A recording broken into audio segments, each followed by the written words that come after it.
नमस्कार दोस्तों, कैसे हैं आप सभी। उम्मीद करता हूँ आप सभी अच्छे होंगे। दोस्तों, पिछले लेक्चर के अंदर बात की थी अपन ने परसेंटेज के कुछ बेसिक टर्म्स की। आज अपन परसेंटेज के कुछ क्वेश्चंस करेंगे। दोस्तों, मैंने आपको पिछले लेक्चर के अंदर बताया था कि कैसे फ्रैक्शंस को परसेंटेज के अंदर चेंज किया जाता है। तो फटाफट अंदाज के अंदर अपन एक बार उन सभी फ्रैक्शंस को रिवाइज कर लेते हैं। दोस्तों, एक की वैल्यू थी 100%, 1/2 की वैल्यू थी 50%, 1/4 की वैल्यू थी 25%, 1/8 की वैल्यू थी 12.5%, 1/16 की वैल्यू थी 6.25%। दोस्तों, आगे अपन ने बात की थी 1/3 की। 1/3 की वैल्यू थी 33.33%। फिर 1/6, 1/6 की वैल्यू थी 16.16%। 1/12, 1/12 की वैल्यू थी 8.33%। ठीक है। उसके बाद 1/24, 1/24 की परसेंटेज वैल्यू थी 4.16%।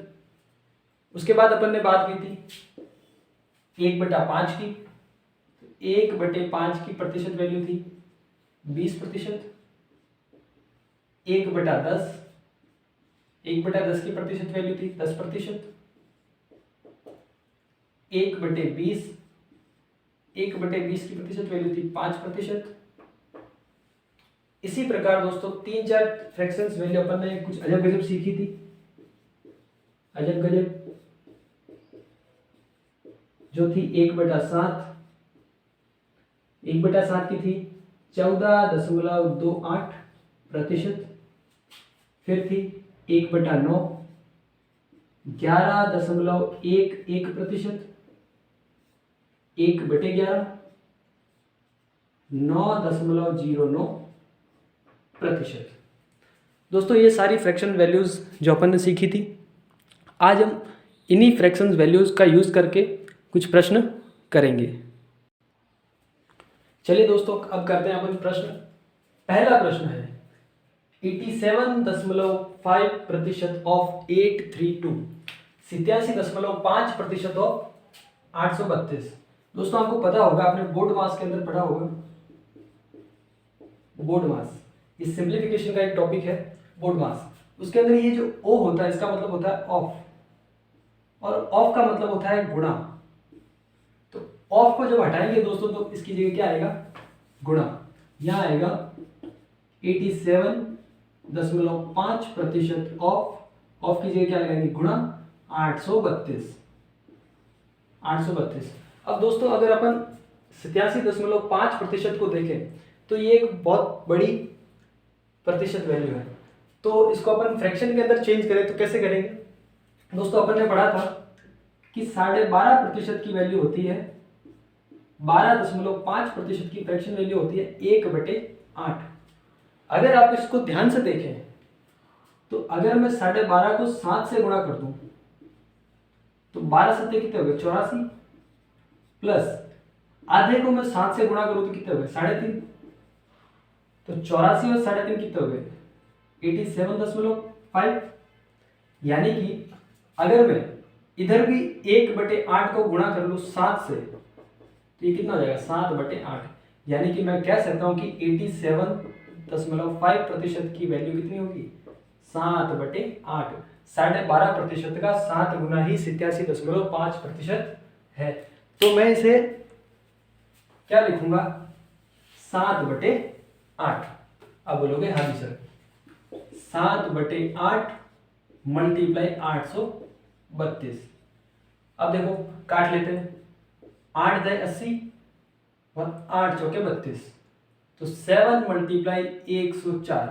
7 का जब 104 से मल्टीप्लाई करेंगे तो आएगा 728। देखो, 7 × 28 और 7 × 70। ये हो गया 728। आगे चलते हैं दोस्तों। अब लिखा हुआ अगला प्रश्न है 55.55% ऑफ 972। अब 55.55% क्या होता है? अब बोलोगे सर ये तो आपने पढ़ा ही नहीं। तो देखो मैंने आपको बताया था कि 1/9, 1/9 जो होता है 11.11% होता है। अगर मैं इसको 5 से गुणा कर दूं, अगर मैं इधर भी 5 से गुणा करूं और इधर भी 5 से गुणा करूं, तो ये हो जाएगा 5/9 और इधर हो जाएगा 11 पंजे 55, 55.55%। आप बोलोगे हाँ जी सर, तो क्या मैं 55.55% को 5/9 लिख सकता हूं? आप बोलोगे सर लिख लीजिए 5/9, 5/9 मल्टीप्लाई 972, 972। अब देखो 9 की टेबल से काट लेते हैं, 9 दाए 90, 9 अटे 72। ठीक है, अब करेंगे मल्टीप्लाई, 5 अटे 40, 5 दाए 50, यानी कि 540, 540। इसको मैं साफ कर लेता हूँ दोस्तों, इसको मैं आगे लिख देता हूँ 728 को, 728। अगला करते हैं, अगला क्या है 116.66%, 116.66%। अब 116.66% क्या होता है? इसकी तो मैं फ्रैक्शन वैल्यू बना नहीं सकता, तो मैं एक काम करता हूं, मैं इसको तोड़ लेता हूं, भिन्न तोड़ लेता हूं इसको मैं लिखता हूं 100% प्लस 16.66%। आप बोलोगे हाँ जी सर, 100% की वैल्यू क्या होती है? 1 ही 100% होता है, प्लस 16.66% को मैं क्या लिखूंगा? 16.66% को मैं क्या लिखूंगा? 1/6। 1/3 क्या था? 33.33%। तो मैंने बताया था कि इसका आधा यानी कि 1/6 क्या होगा? 16.66%। तो 1 प्लस 1/6 कितना हो गया? 1 सही 1/6, पिछले लेक्चर के अंदर बात की थी अपन ने। और 1 सही 1/6 क्या हो गया? 6 एकम 6 और 1 7/6। ठीक है, तो 116.66% को अपन लिखेंगे 7/6 मल्टीप्लाई 432, 432। 6 की टेबल से काट ले, 6 7 42, 1 बच गया, 6 दूनी 12। ठीक है, मल्टीप्लाई कर लो, 7 की मल्टीप्लाई करनी है 72 से, तो 7 दूनी 14 का 4 हासिल के 1, 7 का 7 से हुआ 49 और 1 50, 504। 504 इज द करेक्ट आंसर।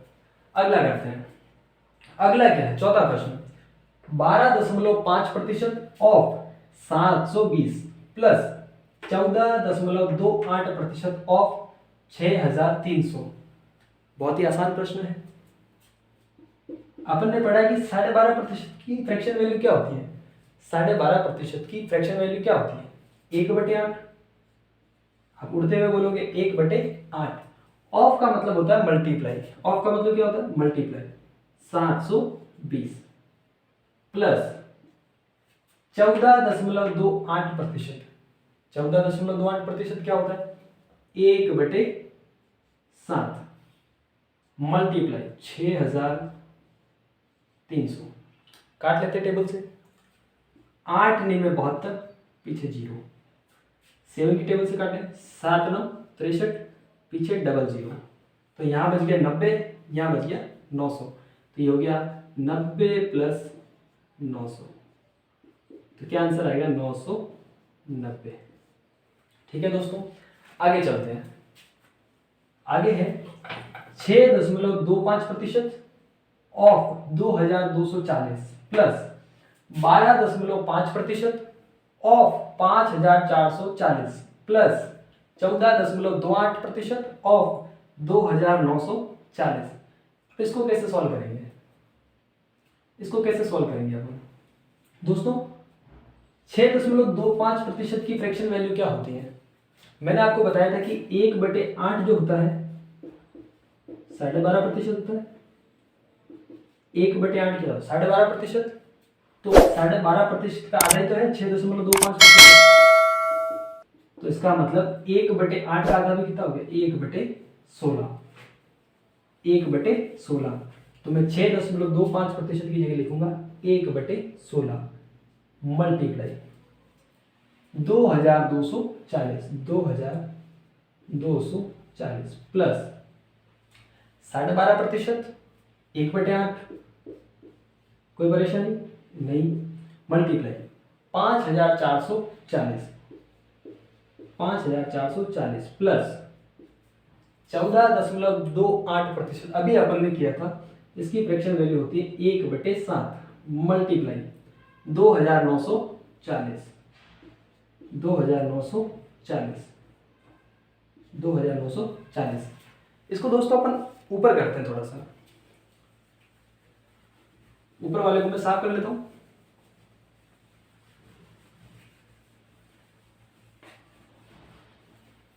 इसको ऊपर कर लेते हैं।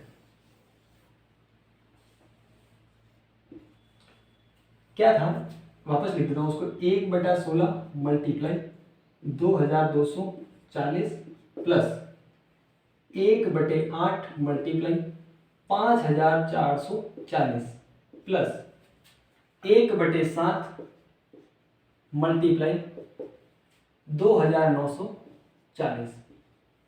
टेबल से काट लें इसको, 16 की टेबल से, 16 एकम 16, 6 बच गए, 22 में से 16 गए, बच गए 6, 6 और ये पीछे लिखा हुआ 4, 64, तो 16 चौके हो गए 64, 140।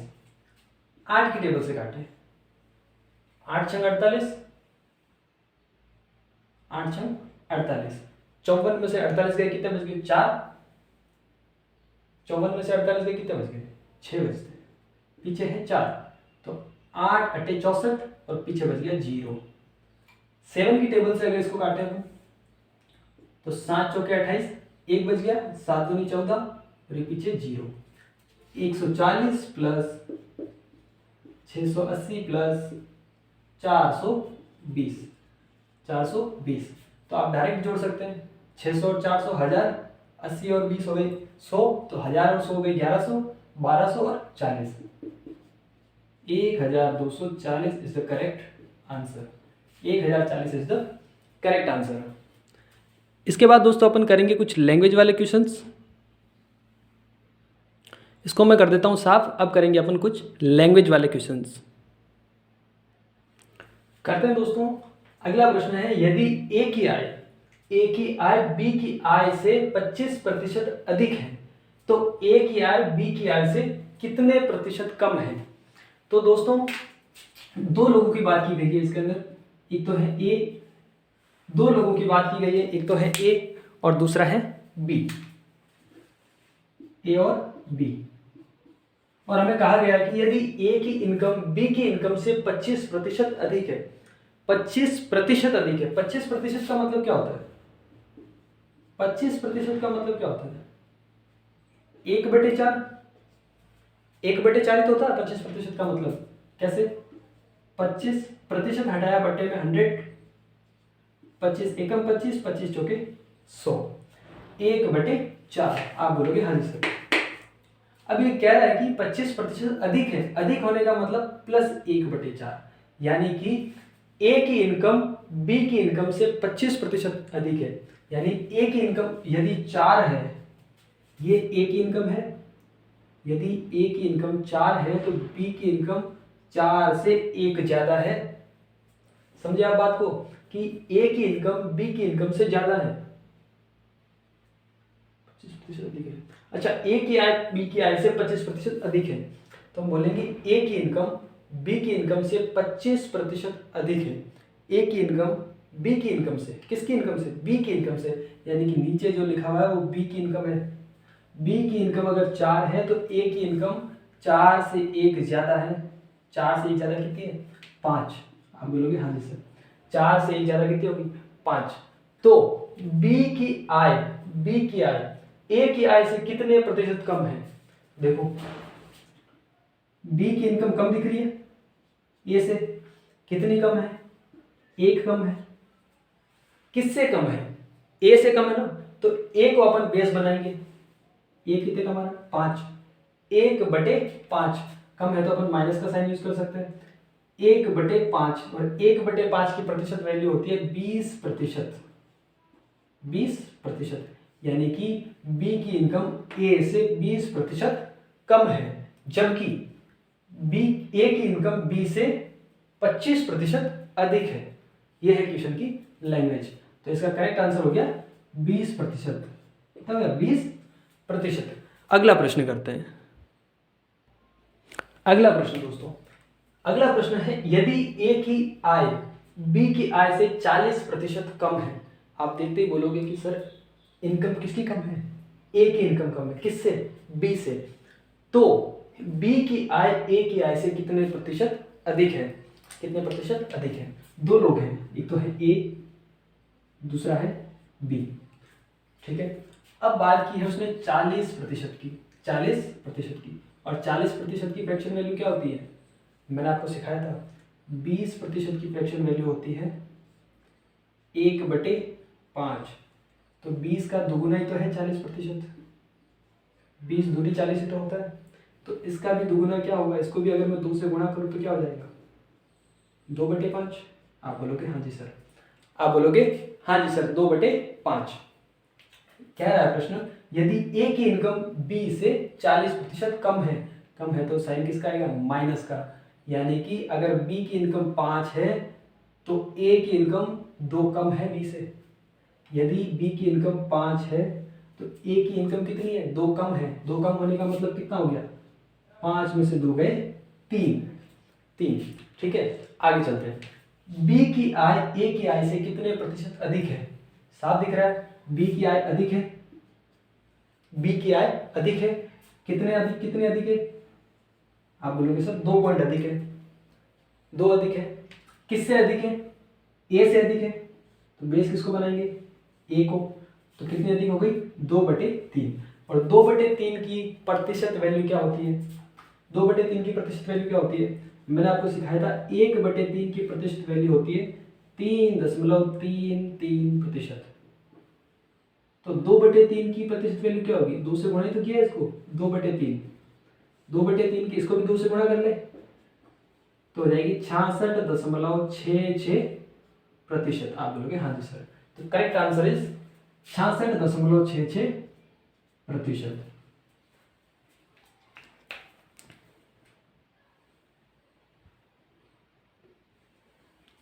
अब बात करते हैं दोस्तों थोड़ा सी कुछ और बेसिक पॉइंट्स की।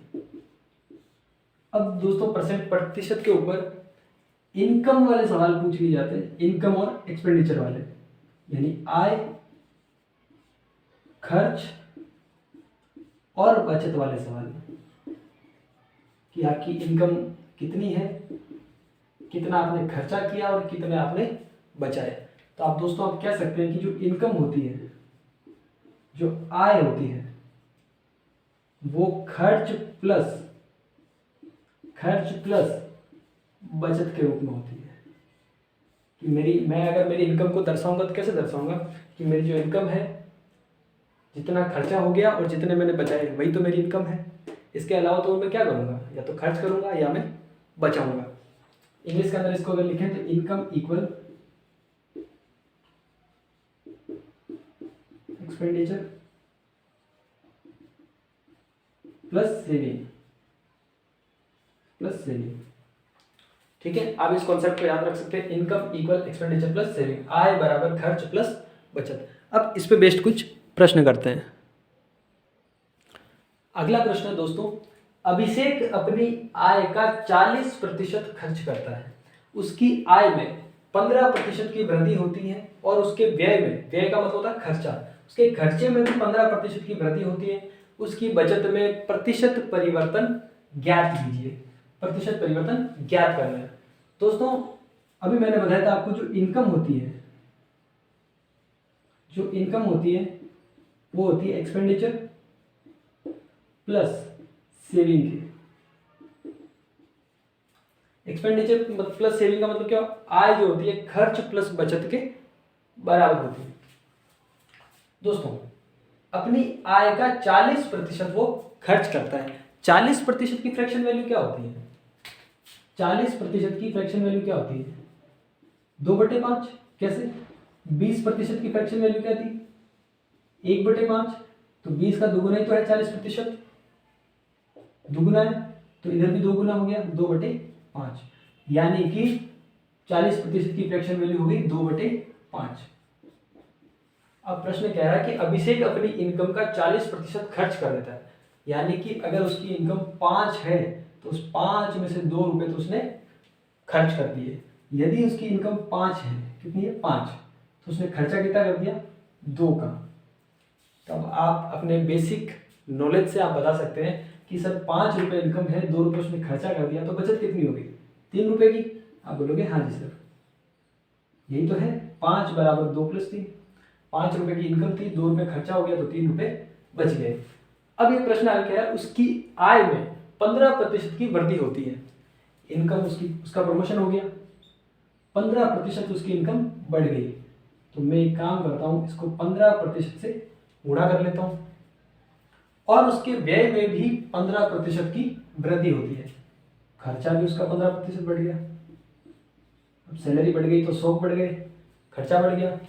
तो उसकी बचत में प्रतिशत परिवर्तन ज्ञात कीजिए कि उसकी बचत बढ़ी है या कम हुई है, वो अपने को निकालना है। तो मैं इसको मान लेता हूँ X%। ठीक है दोस्तों, ऐसे कोई भी प्रश्न आए, इनकम और एक्सपेंडिचर का कोई भी प्रश्न आए, इसी तरीके से आपको करना है। ये सबसे बेस्ट, सबसे सरल, सबसे इजी मेथड आप लोग इसे कह सकते हैं। दोस्तों 5 का 15% से गुणा करना है, तो 15 पंजे हो गए 75% बराबर 15 दूनी हो गए 30% प्लस 3 को मैंने x% से गुणा किया, ये हो गया 3x%। आप चाहे तो प्रतिशत हटा भी सकते हैं, क्योंकि सबके अंदर है तो वो हट जाएगा, हटा लेते हैं इसको। कितना हो गया? 75 = 30 + 3x प्लस के 30 उधर गए तो माइनस के 30, तो ये हो गया 75 - 30 = 3x। 75 में से 30 गए 45 बराबर 3x। 3 से 45 करके कितनी बार? 3 एकम 3, 3 पंजे 15। x बराबर आ गया 15%। उसकी जो बचत है वो कितनी बढ़ गई? 15%। D is the correct answer, D इसका सही जवाब है।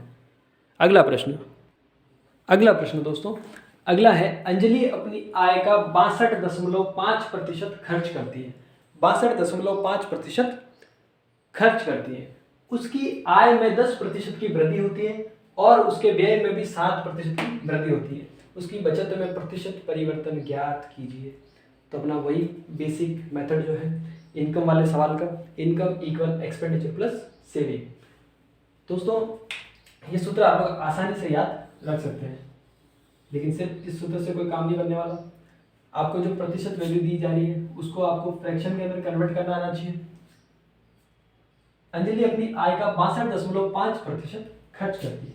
अब 62.5% का मतलब क्या होता है, कोई बता सकता है? मैंने आपको बताया था 12.5% का मतलब होता है 1/8। 1/8। अगर मैं इसको 5 से गुणा कर लूं, तो देखो 12 पंजे 60, ये 60 प्लस आधे को मैं 5 से गुणा करता हूं, कितना आएगा? 2.5। कितने हो गए? 60 + 2.5 62.5 हुआ कि नहीं हुआ? 62.5। या फिर आप ऐसा भी कह सकते हो इसको, अगर मैं दशमलव को भूल जाऊं एक बार के लिए, तो 125 पंजे कितने हो गए? 625। 125 पंजे कितने हो गए? 625। दशमलव वापस लगा लो एक नंबर के बाद, तो ये हो गया 62.5%। अगर मैंने 12.5 को 5 से गुणा किया है तब आया 62.5%। तो 1/8 को भी मैं 5 से गुणा करूंगा तो कितना आएगा? 5/8। 5/8 आप बोलोगे हाँ जी सर, 5/8 यानी कि 62.5% की वैल्यू आ गई 5/8। 5/8। तो प्रश्न है, अंजलि अपनी आय का 62.5% खर्च करती है, यानी कि अगर उसकी इनकम 8 है तो उसमें से 5 रुपए तो वो क्या कर देती है? खर्च कर देती है। यदि उसकी इनकम 8 है तो 5 तो उसने खर्चा कर दिया, बचे कितने उसके पास? 3 रुपये। कितने बचे? 3 रुपये। ठीक है, आगे बढ़ते हैं। उसकी आय में 10% की वृद्धि होती है। सीधी सीधी बात है, इनकम उसकी 10% बढ़ गई, 10% बढ़ गई, गुणा कर लेते हैं, 10% बढ़ गई। और उसके व्यय में भी, अब जब इनकम बढ़ गई खर्चे भी बढ़ गए, 7% उसका खर्चा बढ़ गया, तो उसकी बचत में प्रतिशत परिवर्तन ज्ञात करना। अपन मान लेते हैं कि उसकी जो सेविंग है, उसकी जो बचत है वो x% बढ़ गई है या घट गई है। तो दोस्तों बेसिक काम था, 8 को 10 से मल्टीप्लाई किया, 80% इक्वल 5 को 7 से किया 35% प्लस 3 को x से किया 3x%, प्लस का 35 उधर गया तो माइनस का 35, 80 में से 35 गया है 45% इक्वल 3x%। 3 से 45 कट गया, कितने टाइम? 16 बार, 15 बार, तो x की वैल्यू आ गई 15%, यानी कि उसकी जो बचत है वो कितनी बढ़ गई? 15%। Option B is the correct answer. Option B is the correct answer. दोस्तों आप, जब मैं आपको समझाने के लिए 2 से 3 मिनट ले रहा हूँ, तो आप जब खुद से इसको 4 से 5 बारी अगर आप इसको कर लेते हैं, ऐसे प्रश्नों की आप अगर प्रैक्टिस कर लेते हैं, तो आप इसको 10 से 15 सेकंड के अंदर इसका आंसर आसानी से निकाल सकते हैं, अगर आपकी कैलकुलेशन फास्ट हो तो। आगे चलते हैं अगले प्रश्न की ओर। अगला प्रश्न है दोस्तों, हिमांशु के व्यय का मतलब खर्चा और बचत का अनुपात 5:3 है। अब इसने प्रश्न थोड़ा सा चेंज किया है। यदि उसकी आय में 12% की वृद्धि होती है और व्यय में 15% की वृद्धि होती है, तो उसकी बचत में कितने प्रतिशत की वृद्धि होगी? बहुत ही आसानी से कर सकते हैं इसको। मैंने आपको बताया था, इनकम जो होती है, इनकम वो होती है एक्सपेंडिचर प्लस सेविंग के। आप बोलोगे हाँ जी सर। इसने कहा कि खर्चा और बचत उसका अनुपात कितना दिया? 5:3। 5 तो हो गया खर्चा, 3 उसने बचा लिए। तो आप मुझे टोटल इनकम नहीं बता सकते क्या? टोटल इनकम कितनी होगी? 5 खर्चा कर लिया, 3 बचा लिए, टोटल उसकी इनकम कितनी होगी? 8। अब आगे, यदि उसकी आय में 12% की वृद्धि होती है, इनकम 12% बढ़ जाती है उसकी, और व्यय में 15% की वृद्धि होती है। इनकम बढ़ गई तो खर्चा भी बढ़ गया 15%, तो उसकी बचत में कितने प्रतिशत की वृद्धि होगी? अब उसकी बचत बढ़ी या नहीं बढ़ी वो चेक कर लेते हैं। तो उसको मान लेते हैं अपन x%। बेसिक सा काम, मल्टीप्लाई करेंगे। 12 को 8 से गुणा किया, 12×8 96 इक्वल 12×8 96 इक्वल 15×5 75 प्लस 3 को x से किया तो हो गया 3x, प्लस का 75 उधर गया तो माइनस का 75 तो हो गया 96 - 75 इक्वल 3x। 96 में से 75 गए 21, 6 में से 5 गए 1 और 9 में से 7 गए 2 इक्वल 3x। तो x बराबर कितना हो गया? 21/3 और 3 से 7 गए। x की वैल्यू कितनी आ गई? 7%। x की वैल्यू कितनी आ गई? 7%, यानी उसकी बचत के अंदर 7% की वृद्धि हुई है। तो option C is the correct answer.